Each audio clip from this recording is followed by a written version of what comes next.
Am I my brother's keeper? Yes, I am. Am I my brother's keeper? Yes, I am. Am I my brother's keeper? Yes, I am. To this day. Nino Brown Boxton, I'm back in the building. Shout out to the LDBC. Don't forget to hit that like button and subscribe. Man, congratulations to Errol Spence Jr. on his victory over Danny Garcia. Extremely happy that Errol Spence had his comeback fight and he delivered us a very impressive performance, very respectable performance against a respectable opponent. And he came out the way that I thought he would, victorious. And he did it looking great.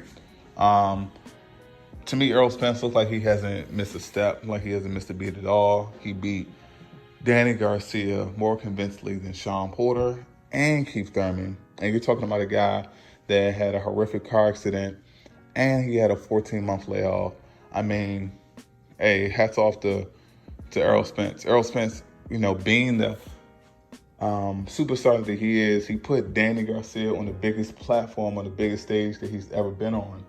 So Danny Garcia definitely prepared, and he presented the best version of himself. I personally believe that Danny presented a better version of himself, a more conditioned version of himself, a more prepared version of himself in this fight than he did against Sean Porter and Keith Thurman.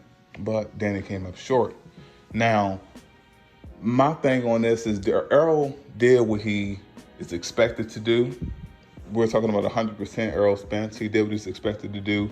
He showed us that he's back. He's in good conditions. All those questions have been answered. Great. Hats off to Errol Spence. Much respect to him. My biggest takeaway from this fight is, one, Danny underestimated how defensively sound Errol Spence is. Angel kept saying that he saw something. And my thing is, whatever he saw, Angel Garcia said in the past that he saw something about Errol Spence.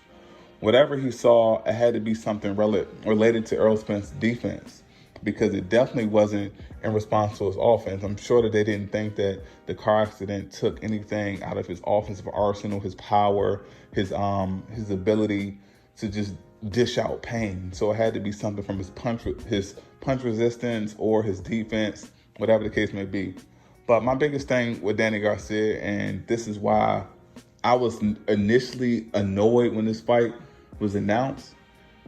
Danny Garcia, when he's put on a big stage at 147, he does the same shit. All three of those fights, Keith Thurman, Sean Porter, and Errol Spence Jr., all of them have gone to the scorecards. Yes, Danny has been great. He has been knocked out. He has been knocked down. He wasn't badly hurt. I get all of that. But the same reason for him not having been knocked out or knocked down, in my opinion, is the same reason he loses the fight. Danny Garcia plays it too safely. And some people may say that's smart. And yeah, to a certain extent, it's smart. From round 1 through 10, okay, that's smart. But, 1 through 9, that's smart. But when you get to rounds 10, 11, and 12, especially in this Errol Spence fight specifically, when it's obvious you're down on the scorecards, it seemed like Danny Garcia prioritizes not being knocked out, him having 0 KOs in the loss column. It's like he prioritizes that over putting it all on the line and giving it all that he has, and just eliminating any doubt in his head that I did everything that I possibly could do in order to win the fight. I feel like Danny Garcia has not done that in any of the fights that he's lost. I feel like Danny Garcia could turn it up a little bit more. He could have turned it up. It doesn't mean that he was going to get a knockout, he was going to get a victory. It does put him in a position to get hurt, to get knocked down, or get knocked out. It definitely does. But at the same time, it leaves him with 0 doubt. And the fact that Danny plays it safe later on in these fights, Errol Spence wasn't doing what Keith Thurman did later in the fight. He didn't get on his bicycle and move around. He was there. He was there to be hit. And Danny Garcia was so conservative with his punches, he did not put himself in a position where that opportunity can present itself. And that's why he lost him. I mean, that's ultimately why, to me, he was blown out. I feel like the fight wasn't as close as the scorecard said. That's just in my opinion. I feel like Danny needed to be a lot more active. He hinted towards him needing to be more aggressive, and he was going to come out and do this and do that. I didn't see any of that shit. I was annoyed that, like I said, I was annoyed that Danny got this fight. Brandon Rios, Ivan Redcatch, and Adrian Granados, they are not opponents that should put you on line to have a shot at a unified champion. And I understand that's not Danny doing it. It's the sanctioning bodies. I get it. But when you got guys out here like your Dennis Ugas in the division and guys are tiptoeing around that, hey man, Ugas is right there. I feel like he's a tough task. Even the other Philly fighter, the young boy Jerron Ennis, I feel like he's not ready for the top dogs, but Danny Garcia is a perfect fight. If you want Danny to be a co-main event on a pay-per-view or headline a big card on Fox, Danny Garcia versus Jerron Boots Ennis would be an amazing fight. And somebody like that with that type of hype, even though he's a young guy, with that type of hype and his style behind him, if he pulls it off, bounce back, I feel like that's a great opponent. Or your Dennis Ugas, or even a Mikey Garcia. Even though Danny has to do more. Brandon Rios, Adrian Granados, they don't do it. I'm tired of seeing Danny Garcia getting these opportunities, and he has not earned it. I understand Danny's a good fighter, a very respectable opponent, and I understand that he has moments where he got underestimated, but that was at 140. This is 147, and Danny Garcia has lost every single big fight that he's been in. He hasn't won a single meaningful fight against a relatively respectable welterweight.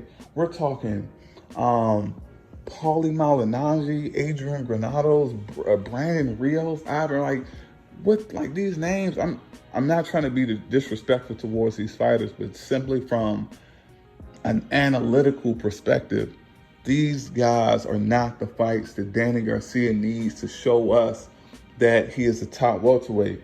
To me, to be considered a top welterweight, and you're not a champion, that's a stage above just the general status of contender. Danny Garcia has not beat anyone, to me, that puts him in the top tier category without him defeating the champion. There's plenty of names out there. Take your pick. My favorite one is your Dennis Ugas. We'll see how all of this shit plays out. Neither guy, Errol Spence or Danny Garcia, said anything about who they wanted to fight next. I'm all for Terrence Crawford. I see a lot of people talking about Manny Pacquiao. Look, I understand. I've watched plenty of PBC fights. When they want to push a certain fight, they make sure that the fighter's there. Terrence Crawford was in attendance. Manny Pacquiao wasn't. It's been talks about Manny Pacquiao facing Mikey Garcia. It's been talks about him facing Conor McGregor. Shit. Manny Pacquiao isn't, come on now. Errol Spence and Mikey fought, and it was more talk around Manny fighting Mikey over him fighting Errol. So we'll see how all of this shit plays out. Sean Porter, he's around too. I don't personally believe that Sean should get a shot at Errol right now. I understand that they put him as mandatories and shit like that, but if Manny Pacquiao doesn't make a decision, and considering the fact that Errol Spence said that he wants to come back in the summer, if Manny Pacquiao isn't the opponent, Errol Spence better be prepared that they're going to push for him to face Sean Porter.